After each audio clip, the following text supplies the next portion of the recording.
રાસાયણિક ખાતરમાં ભાવ વધારાને લઈને રજૂઆત કરાઈ હતી। થરાદ કિસાન સંઘના હોદ્દેદારો અને ખેડૂતોએ કરી હતી રજૂઆતો। વાવણીના સમયે ખાતરની અછત અને ભાવ વધારાને લઈને ખેડૂતો મુશ્કેલીમાં મુકાયા છે। રાસાયણિક ખાતરના ભાવ વધારો પાછો ખેંચવા કરી છે રજૂઆતો। ખેડૂતોના અલગ અલગ પ્રશ્નોને લઈને ભારતીય કિસાન સંઘે કરી છે થરાદ નાયબ કલેક્ટરને રજૂઆતો। જે સિંહ ગુજરાતી સાથે ભરત ઠક્કર ડીસા।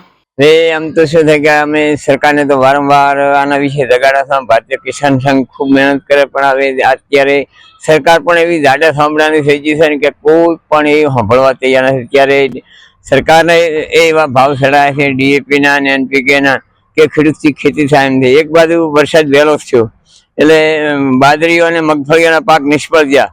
એમાં પણ સરકારે એવો દેવાળો કાઢ્યો કે ખેડૂતોને કોઈ પણ વળતર આપી નથી અને ખેડૂત બેઠો થઈ કે એવું નથી। અને પડતા ઉપર પાટું। એક બાજુ વરસાદ ચાલુ છે એટલે વરસાદ રહ્યો નહીં। હવે અત્યારે યુરિયા અને DAP ની એટલી જરૂરત છે, ખાતરની અછત એટલી ઊભી કરી છે। કૃત્રિમ અછત હોય કે ગવર્મેન્ટની અછત હોય, પણ અહીં આગળ અત્યારે પૈસા હાલતા ખાતર મળતું નથી અને ખેડૂતો ખેતી છોડીને પાયમાલ થવાના આરે બેસી ગયા છે। એક બાજુ સરકાર મોદી સાહેબે પણ એવું જ ખેડૂતોની આવક ડબલ કરશું, ડબલ નહીં। હવે તો રહી ખેતી છોડીને શાની ડબલ થાય? ખેડૂતો ખેતી કરવાની માંગે એમ ખેતીઓ વેચાય છે।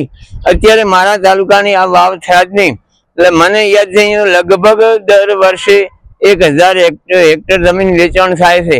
એટલું તો ખેડૂતની નાદાની મસે તો ને એની પાસે આવક હોત તો ખેડૂત શું કેમ જમીન વેચો? એટલે સરકાર જાગે, પડદા ઉપર પાટું ન છોડે, રીસર્વે કરે, સર્વે નું બાકી કામ પૂરું કરે, ખેડૂતોને તપાસ કરીને વળતર આલે, મગફળીને ઉનાળુ બાજરીને અને ખાતરના ભાવ પણ ઘટાડે। એવી મારી સરકાર છે નમ્ર અપીલ છે। ભારતીય કિસાન સંઘ પંજાભાઈ કાળાભાઈ પટેલ।